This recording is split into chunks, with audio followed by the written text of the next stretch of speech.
Hola! Welcome to the DreamUnlocked.com. I'm April Thompson.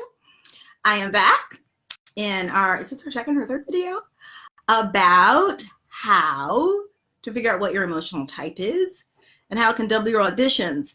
And the next step in that is to create an emotional brand for yourself, essentially. So what do I mean when I say an emotional brand? All right.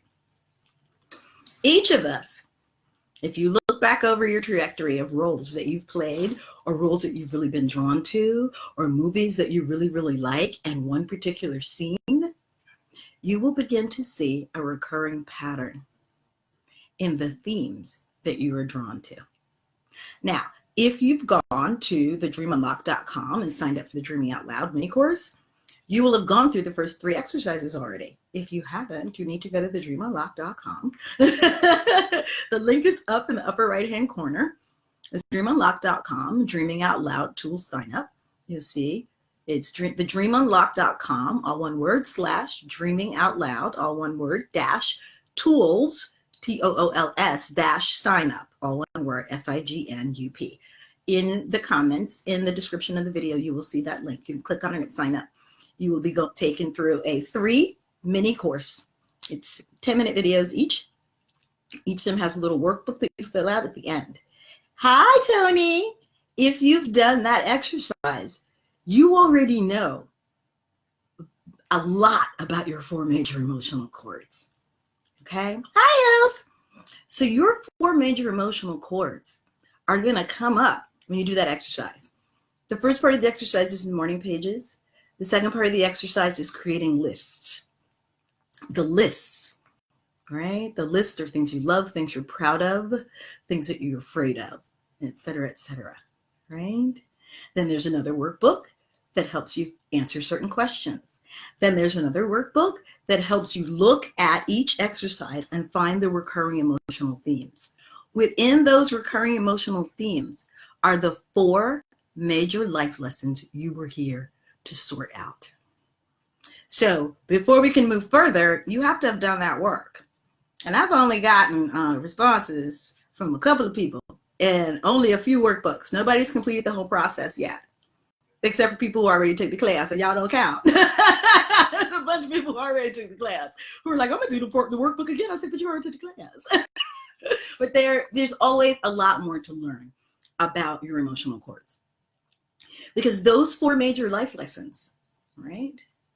How you experience loss, how you experience first love, how the things that you are afraid of and what your triggers are. All of these things, hi James, how are you, baby?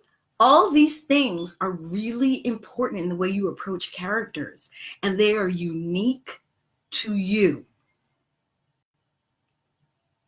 They are unique to you. One of the most excellent examples of an actor truly understanding his emotional chords is Chad Boseman in Black Panther. Now, before I get into what I see those chords as, I want you to think about Chad playing T'Challa in Black Panther. And then I want you to think of Michael B. Jordan, how he would play T'Challa. What would be the difference? What would be the difference? What does Chad Boseman bring to the role that Michael B. Jordan would not? The thing that Michael does is different from the thing that Chad does as an actor because their emotional chords are different. How they approach the human condition is different because each person's set of life lessons that they're here to put down and learn are something that actors in particular are experts at. Why? Because we are acrobats of the human condition, right? We understand how the human psyche needs, wants, aches, fears, because that's how we get into a character. We enter a character through their vulnerabilities, through their fears, even if we think we're entering from their strengths, right? So I always think about Hillary Ward on, oh my God, The Fosters, where she plays this mama who has this unrelenting wall of no. Like the wall is just no. Whatever you're about to say is not going to be good enough. No. So please deliver the full goods, right? Now, anybody would think the way to approach that character is to come in with strength, but that's not where that comes from. That character comes from a fierce mama bear love of her child, right? A fierce something could happen to my child, and it is my life's mission to protect my child by any means necessary. So I cannot come into the room and accept anything less than a fully realized explanation and a fully realized solution. That's what makes this face of no so absolute, because it comes from love, because it comes from a fear of not being able to protect your child. See how complicated the human condition is, right? If you go into a character playing no, we don't get to see the human being. If you go in playing the character from your understanding of a need, which to me, watching that, it was very clear that Hillary's absoluteness as a character, somebody else, oh, she's a tough Black woman. That's not who that character was. That was a character for whom protecting her child is her reason for being here in this lifetime, and not to get it wrong, right? It makes the texture of that performance so unique, so interesting, so uniquely Hillary. The way that she understands it. Nobody else is going to come in and play it that way. She wasn't a ghetto mama. She wasn't a bitch. She wasn't goofy. She wasn't shallow soccer mom. She was a complex, fully realized character operating from her purpose. That's what the chords are about. What is your purpose here? What lessons are you here to get right this time? So let's go back to Chad and Michael. Chad Boseman does vulnerability like nothing I have ever seen. That is his approach. And what I notice about his work is he approaches each character. Each time he's with a character, each time he enters into a character and they enter into conflict, this is really important. James Brown, T'Challa, two totally different human beings. But each time Chad, as an actor, enters those characters and they walk into a scene of conflict, Chad's emotional chords expect his questions to be answered. That's what he does. From the scenes with his father to the scenes of James Brown going back to his mama, those scenes with Viola, he expected his questions to be answered. Why weren't you there for me? I was there. I did what I was supposed to do. Why weren't you there for me? Why weren't you there for me? I see it in all of his work. So he gets what he wants as an artist, entering these characters by sharing his feelings, his needs, his deepest needs with the protagonist and expecting an answer. And expecting an answer. He doesn't expect not to get an answer, right? He expects his vulnerability to get an answer. It gives his characters a very unique dignity. And it also gives you, the viewer, you immediately go with him. You empathize with the amount of bravery required to be that vulnerable. It'd be easy to walk in and start cussing and kicking people in the neck. That's a take, certainly. It's a great take. I mean, Samuel Jackson does the fuck out of that emotional chord in Jungle Fever and in Pulp Fiction. I mean, it's built a career. Nobody kicks down the door and goes, what the fuck, like Samuel Jackson. He expects to have to fight his way to get what he needs. And he's good at fighting. The struggle is he's willing to do anything to struggle with it, but it's going to be a struggle, right? Chad, it's, I'm going to be vulnerable and it's going to hurt, but I'm going to get an answer. That's how he approaches the characters. James Brown, T'Challa, they seem like completely different people. People are like, are they punks? He say, he ain't a punk. His vulnerability, I feel this way, father. I feel this way, mother. It then leaves the mother and the father in both of those scenes, both of those movies, feeling like, damn, I am really falling short on a response here. I'm really falling short of my job of protecting my child. I have really fallen short. So he went into that scene being like, Mom, you fucked up. In James Brown. He went into that scene in Black Panther, Mom, Dad, you fucked up. Right? And he didn't come in with you fucked up. He came in with, this is how I felt, and this is what you left me with. That's extremely powerful. It also requires bravery. It is how Chad enters a character. Michael B. Jordan enters wounded and prepared to fight. And we don't know if he's going to win at the end of the fight. All of his approach. He's deeply and profoundly wounded, but still gets up after every fight and tries again. But he comes in with his wounds and they're bared. But he's like, I'm wounded, but I'm showing up. Let's see what happens. And I'm going to fight to the death. We don't know, but I'm not going to give up. But he does come in wounded and unclear about whether or not he's going to get what he needs. Totally different approach. That has to do with his emotional chords. So you see how the emotional chords are really unique? It's more than, just the woman who fears loss of love. It's very deep. You have to look at a lot of performances to find a through line. Right? As an actor and as a writer, I have been creating character for a long time. And this is what I look at as a writer. I look at, where is this person broken? Where are the fractures on their soul? Because those fractures are what they are here to heal. And so that informs how they approach a character. That informs, once you know what those fractures are very specifically, that informs what clothes you choose. Oh, thank you, James. I'm so glad it's clear. It informs what kind of colors am I going to wear in my headshot shoot. It informs what time of year am I going to take my headshots. It informs, am I going to be in natural light? Am I going to be up against a brick wall in a gritty urban setting? Am I going to be in a peaceful Zen field when I take these headshots? Your emotional chords inform everything about how you present yourself to the world as an artist.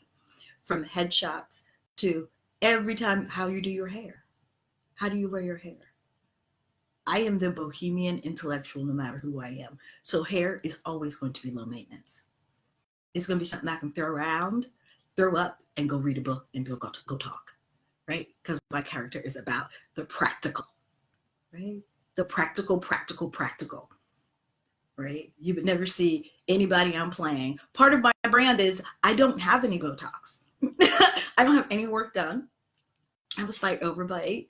My face is a little awkward and all over the place, but cute. My brand is that I don't have a perfect face, right? That I don't have Botox. I don't have a still forehead. There's a lot of brain power going on here, and I'm always analyzing everything and trying to get what I need. My character don't have time for no Botox. She got to think through things, right? That's my brand. I have even moved to the place where my headshots are now untouched because that's my brand, right? Thank you, sweetheart. And my photographer was like, yeah, you can do it. My agent was like, these are untouched. Aren't you scared? I was like, scared of what? That's what I'm here to sell. That's the humanity that I sell, right? God gave me what he gave me. I'm cute. I don't need to do anything else. If I'm going to be older, I'm going to be more interesting, like whatever, right? So the offer that I just got for a job, they were like, will you shave your head? This is a woman that wouldn't have time for doing hair. She got to save the world. She got to get in court and fight. And when the director said that to me, I was like, wow, he's getting my chords. It works. It works, right? So your emotional chords have a tremendous impact on how you present yourself to the world. And your platform, your headshot, your resume, your website, the clothes that you wear in the website, what you're wearing, right? In my recent headshots, I made two choices. One is a blank white wall in a no-nonsense, very simple, asymmetrical gray dress. Still gray, no color, no. This moment means business, right?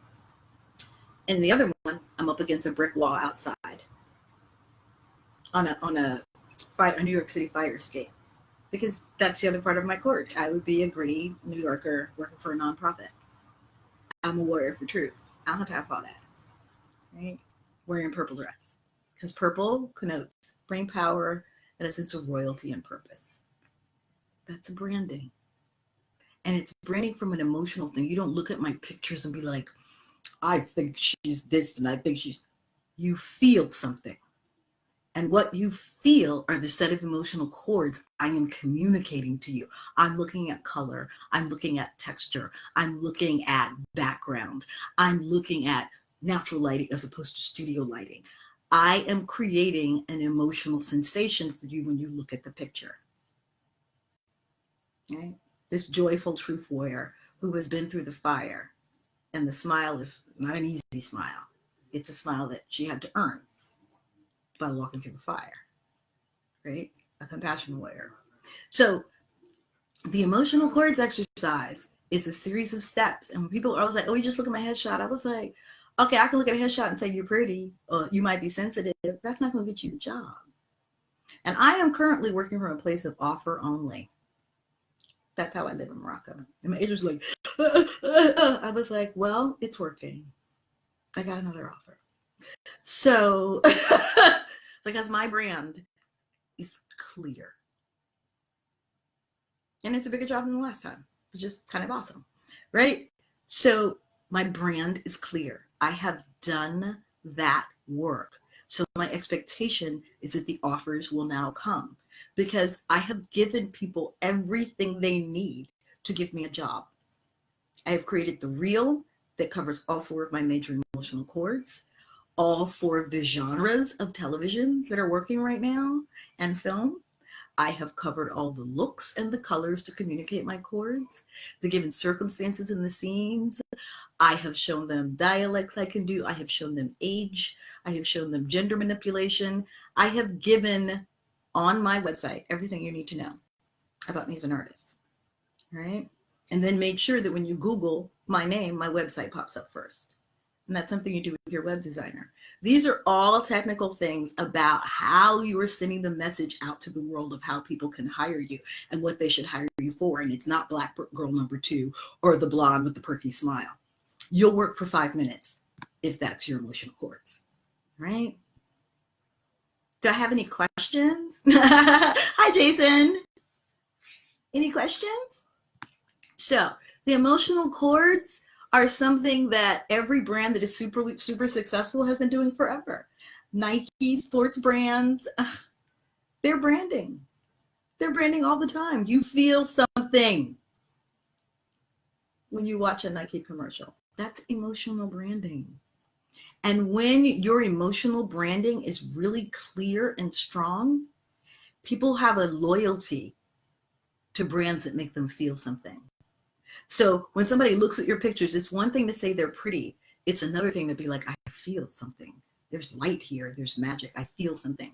That stays in a casting director's memory. That stays in a director's memory. And you know it because when they hire you and you go into the room, they comment on it.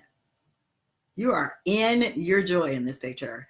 You are in some powerful, I'm not having a shit in this picture. And I wanted to see what you did with this scene.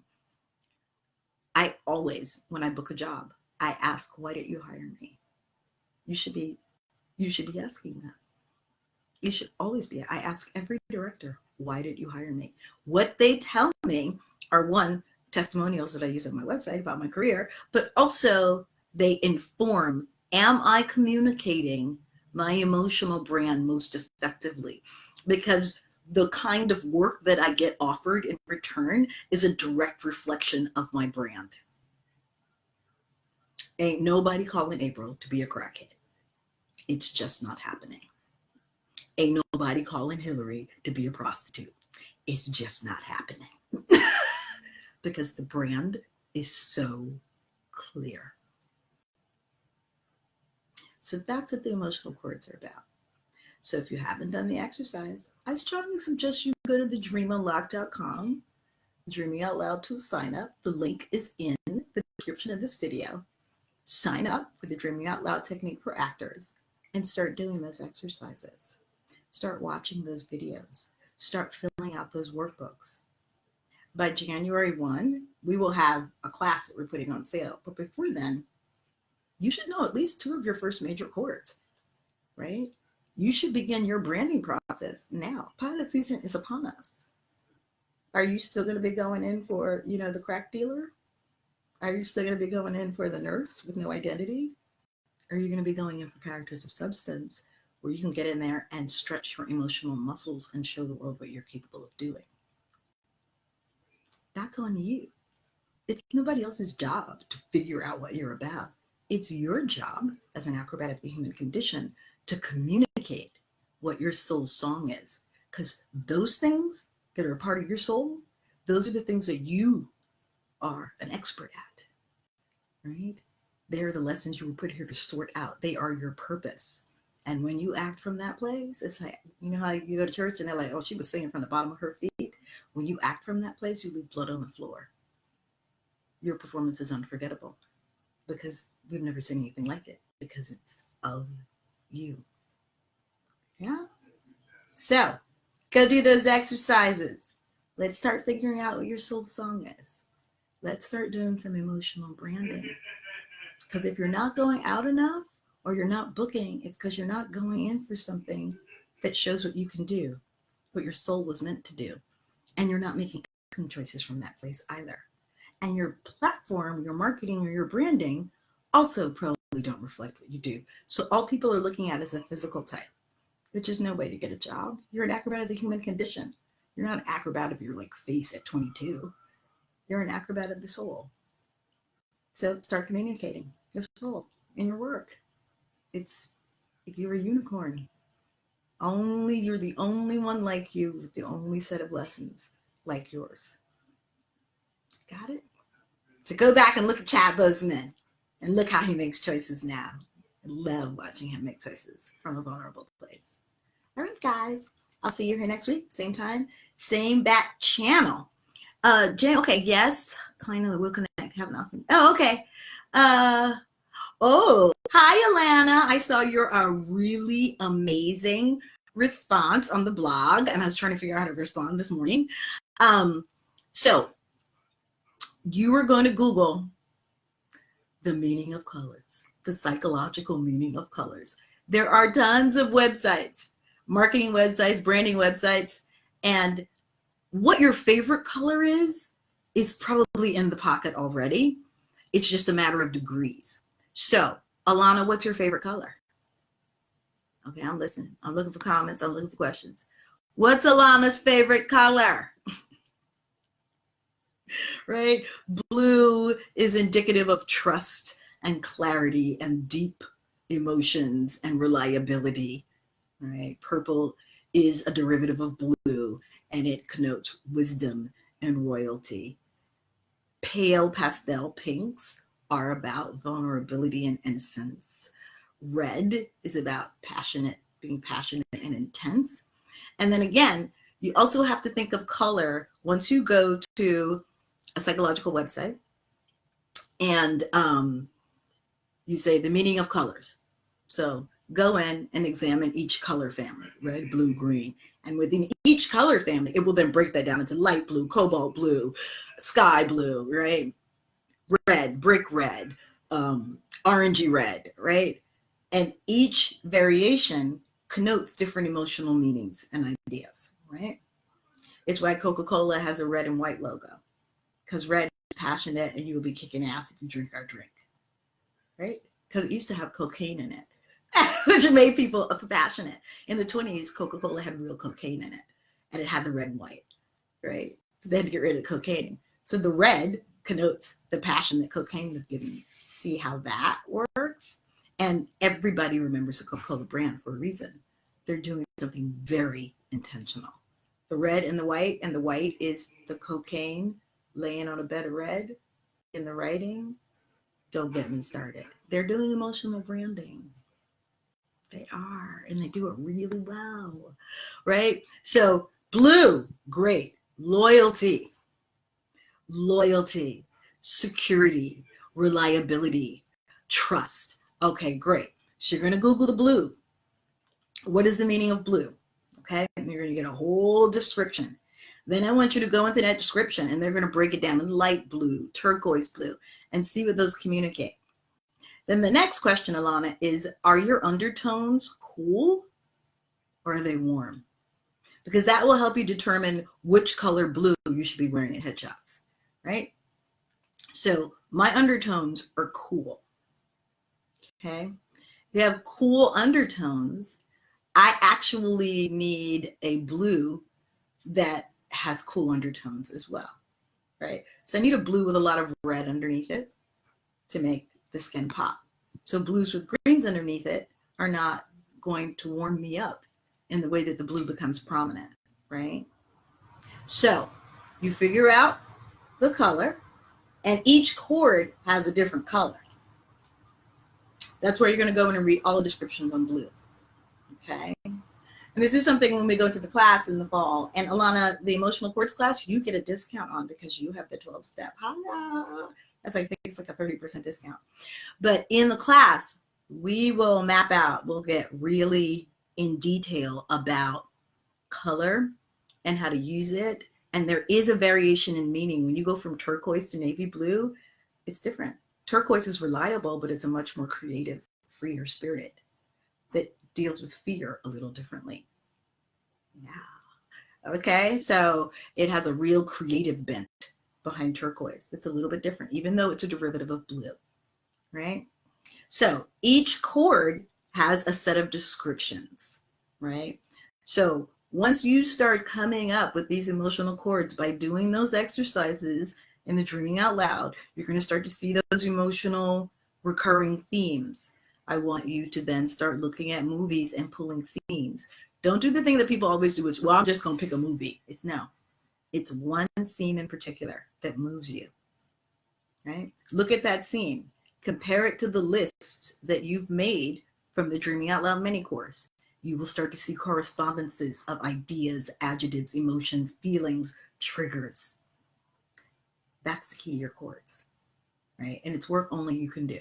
I've given you the framework. Now you need to go in and do the work, right? So that you can make your chord and your branding really specific, right? It's a lot of work, but it's a lot of really fun work. You learn so much about yourself. So when I come back next week, I want to hear about what you've learned from the list, what you've learned from watching movies, what you've learned about color, right? So if some of this is Greek to you, you need to go to the dreamunlock.com, Dreaming Out Loud tool, sign up, the link that's right there in the description of this video. You need to sign up and then you check your inbox. You're going to be taken to a class right away. It's 10 minutes. Download the workbook, do the work. Do all 3 videos. I think it's 6 little mini workbooks. You fill it out. Then go watch your 25 movies and pick one scene, right? Make a list. If you want to transcribe that scene, even better, right? And look at that scene. What does that scene make you feel? But then go back to your Dreaming Out Loud workbook. What correspondences are you seeing? That scene is making you feel some emotional chord that's in those workbooks. That's the key, right? We're pulling those things out. Then you're going to Google the meaning of color. And you're going to look for similar adjectives to the same adjectives that you used to describe that scene, to the same adjectives that you have created in your lists and your workbooks, right?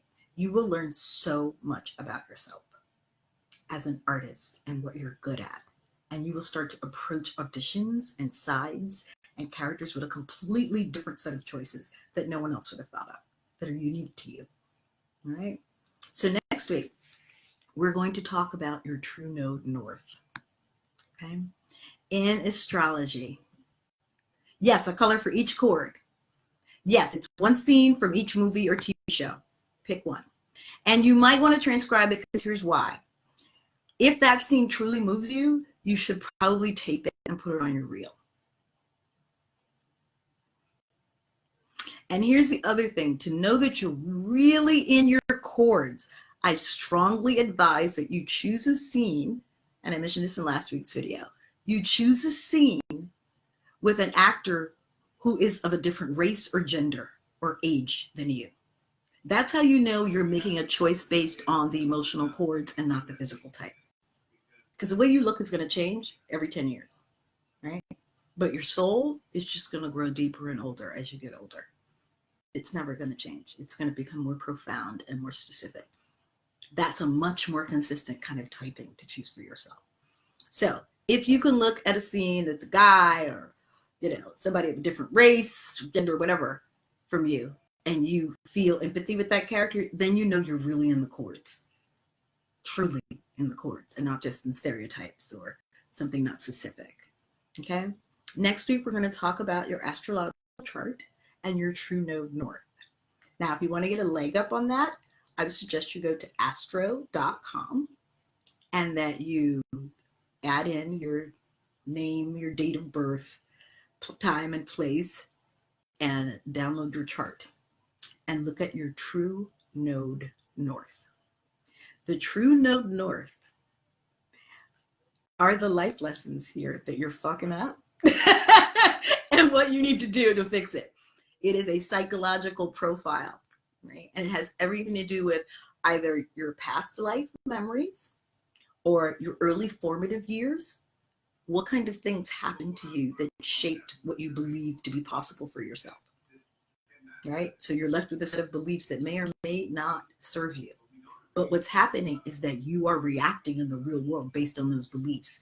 So what the Trinity of North does is force you to say, okay, let me look at the other side of this, because I have a broken picture that's based on some shit that happened to me when I was a kid that may not be true. Look at my north, because my true node north is going to tell me the tools that I need, the emotional tools, the reframing of certain situations that I need to create balance and clarity. The true node north are the 4 major lessons we put here to get right. Once you know them, it makes then figuring out the rest of the chords a whole lot easier. You just have to actually find examples of that. So if you want to get a leg up on that, go ahead and do the chords. All right? And do your astrology chart. Find out where your true node north is. Astro.com. Easy peasy lemon squeezy. Any questions? Are you ready to go? Are we super excited? I'm very excited. Are you super excited? I'm really excited. Are you excited? Okay. I'll be back here next week. Same time, same place, same fat channel. Love you. Hey, Nat. Thanks for joining me, guys.